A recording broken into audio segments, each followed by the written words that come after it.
You just get any never play darts before. I won't play it.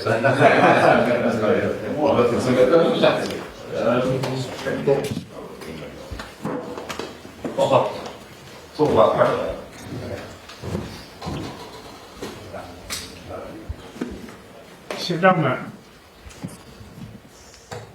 Ooh.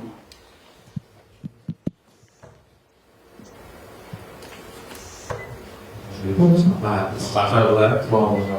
You want to set it out? I'll try it.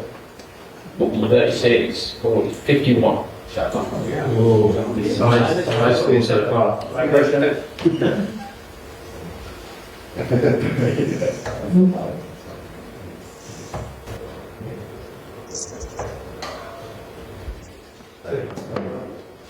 What's that then?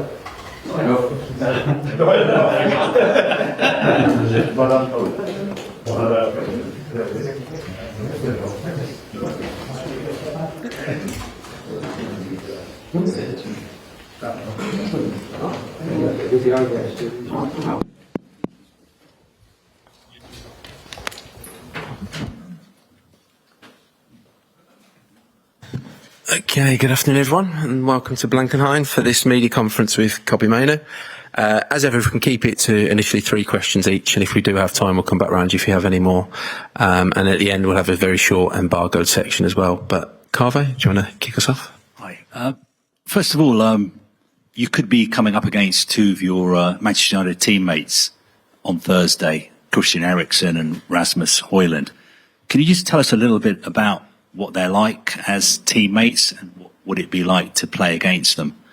And also the incredible journey that Christian Eriksen has been on over the past 3 years.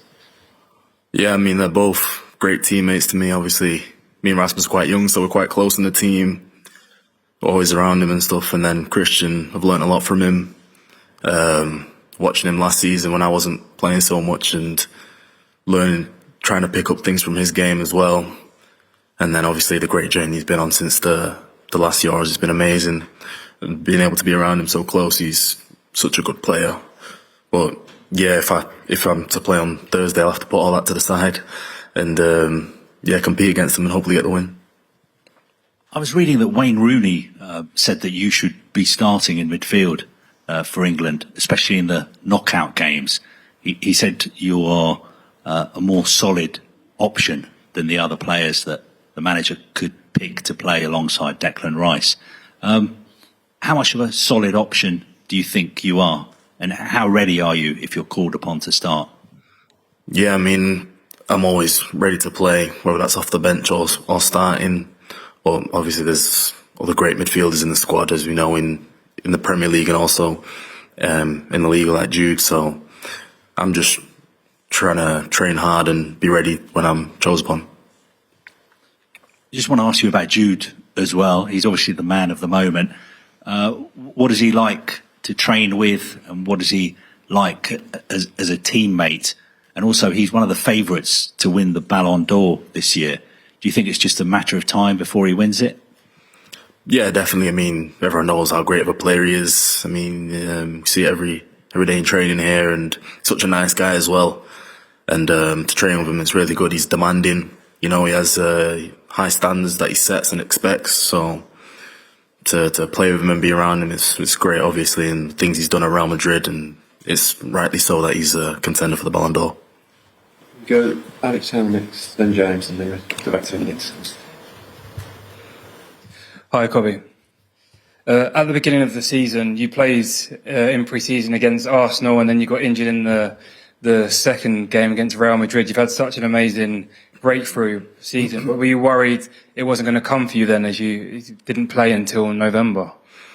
Yeah, I mean, it was a tough one to take, the injury against Real Madrid, and took me a day or two for it to sink in that it had happened, and then after that it was just focusing on getting back and trusting the process, trusting the medical team that they'd get me back and I'd be in better shape and in a better position when I come back. So it's just all about patience and timing, really. What did the manager say to you during that time? What was it waiting like, knowing you're going to have the breakthrough season, probably the most important of your career? Yeah, I mean, I didn't know what the season would look like when I came back. I mean, when I did come back into training, I played a few games with the under-21s, and I'm just glad he had the belief with me, and grateful he had the belief in me to put me in against Everton. And finally, we found out that the England players are drinking pickle juice to battle cramp. Have you tried it yourself? No, I've not tried pickle juice. I've not even seen that, but I didn't even know that was a cramp fix. Maybe I'll have to try it, but no, I've not done it yet. James Ollie? Hi, Kobbie. You're talking about, obviously, Erik Ten Hag there. Just wanted to get your reaction to him staying at Manchester United, because obviously that was a bit uncertain when you left to join up with the England squad. Obviously happy to be building with him. I mean, he's already got 2 trophies. Hopefully there's more to come. And it's nice to have that peace of mind that we know what manager we're going back to in the new season. Do you feel you probably wouldn't be sitting there now with England part of the Euro 2024 squad if it wasn't for him? Yeah, I'm so grateful for him that he put so much trust in me and believed in me to play in the team, and I can't thank him enough. And also, it was reported earlier this year that the Ghanaian FA tried to convince you to play for Ghana. Was that true, and was it close? Were you tempted? Obviously, proud of my Ghanaian heritage, and there was speculations and whatnot, but it's always been a dream to play for England, so I'm happy to be here. So that was never sort of a serious option for you, I guess? Considered, but I wanted to play for England. Thank you. Daniel Winter. Hi, Kobbie. There was a moment in the Brentford game when you had Ivan Toney to your left and Johan Wissa to your right, and you had what looked like half of Brentford's midfield behind you. And Nana had the ball and he rolled it out, and you just took it on the half turn. Have you always had that fearlessness? Was there anyone that you learnt from or looked at who played that position? Growing up, I always looked up to attackers because I was an attacker. I was a striker for most of my academy days, and so I love being on the ball. And I don't know, maybe playing futsal, I was just always comfortable taking it in tight areas and like to turn and go forward with it. So you had a background in futsal? That was right. What presumably playing locally and just locally. Thank you. Okay, over the next, use one of these microphones as well. Pass the microphone. And then Ewan will come to yourself then. Yeah. So, Kasper Pagh from Danish media, Bold. Kobbie, you earlier said, now you already talked about Christian Eriksen and Rasmus Hojlund. You earlier said that Rasmus Hojlund is one of your guys. Have you been texting to him before this game and during the Euros? No, I've not spoke to him recently, but I'll probably leave that for after the game, focused on what's going on here, and then maybe after the game I'll speak to him. Could he be a guy that would send you a message before a game? Maybe, I don't know. I've not played against him before, so we'll see. And how good friends are you playing together in Manchester United? Yeah, really good friends. It's good to have them relationships on the pitch, and obviously you build them off the pitch and around the training ground. So, yeah, it's good to have them around. Thank you. Just answer you in the middle of the position, and then Faye Carruthers. Hi, mate. Jude Bellingham described Rice as one of the best players in the world in his position after the game the other day. I'm just wondering what it's been like to play alongside him in your early senior international career. What's your relationship like with him on and off the pitch as well? Yeah, Deck, he's such a good player, so reliable. He's so good on the ball and dominant in the midfield. So when I did get to play against him, it's always a joy, to have someone so strong on the ball next to you, and you can always trust him no matter where you are on the pitch. Also, is it kind of a testament to how good he is that people have stopped talking about his transfer fee pretty much immediately into last season? Yeah, you think everyone knows he's worth every penny. He's such a good player, and he's proved that in the Prem and also in the international level. Also, just how easy it is to play alongside someone like that who's such an all-rounder, can drive forward with the ball, can defend, he's making interceptions, all that kind of stuff. How easy is it to play alongside someone like that? Yeah, it frees me up a lot and allows me to also go forward and attack, because I always know I can trust him there, and then when he goes, I can sit for him as well. So it's a dream. Cheers. Okay, Faker Rose. Hi, Kobbie. Nice to see you. I'm wondering how the intensity of the game, did it surprise you, or were you expecting it against Serbia the other night? And what instructions Gareth Southgate gave you when you came on? I expected the intensity. the atmosphere as well was great that night, and from the England fans and from the Serbian fans as well.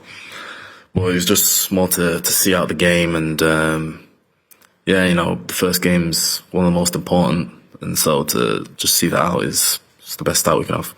We saw you all out on a bike ride yesterday, and a lot's been made about the bonding that you need to do, because a lot of these players, yourself included, haven't been part of the senior squad before. How is the bonding going? No, really good. It's such a good squad and gelled so well, and they've all been very welcoming to me and also the other new guys as well. So couldn't have been any better. Just finally, ahead of Denmark, if you do get to start or come on again as a substitute, what are you expecting, particularly from that Danish midfield? Very technical, like Christian Eriksen, so they'll be good on the ball, and we can't underestimate how good they will be. Thanks, mate. Pierre? Hello, I'm Pierre from the newspaper L'Équipe, French newspaper. I have two questions about Phil Foden. The first one is that you're coming from Stockport, the same town as him. So is it something you talk about with him? Because it's quite uncommon that two great players come from the same place, actually. You say Foden? Yeah. In fact, I think it was yesterday we were talking about, we were naming all the local teams that we both used to play against and for, and it was with Cole Palmer as well, because he's from a similar area. So yes, we were talking about all our grassroots sides and stuff. It's nice to have someone who's near to where I live here.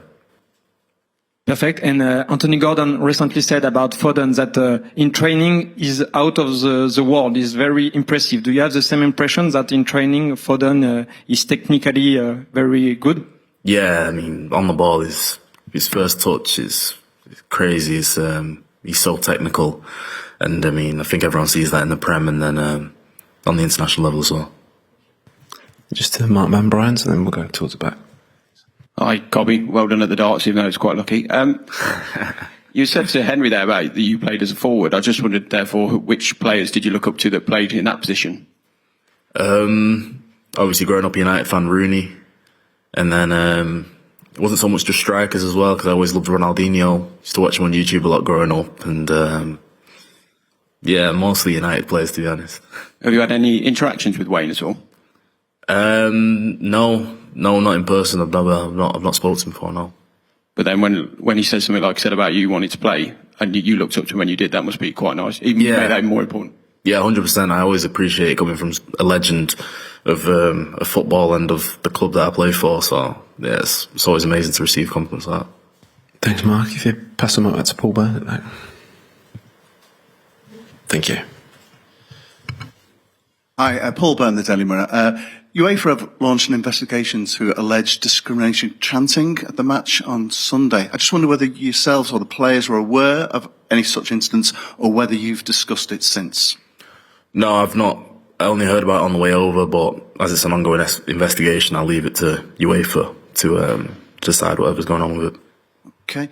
Also, obviously, momentum building in the tournament. Kick-off tomorrow at 6 o'clock here, 5 o'clock home. A lot of people finishing work early to watch the game. Any message for all the millions of TV viewers who'll be watching at home? All the support is appreciated. I mean, especially because we feel it most in the stadium. It was amazing against Serbia. So I just hope everyone tunes in and supports us. Great. Any further questions in this section? Just give me this Q&A. And we'll move on to embargo. Thank you.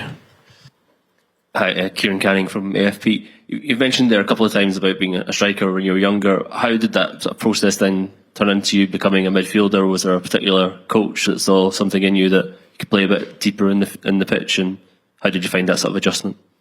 It was more because I was getting a bit frustrated playing striker. I wasn't getting the ball a lot, and I love to have the ball. So I think it was more natural for me to move back. I played 10 for a bit. I played on the wing, and then more recently started to play centre mid, and I love it.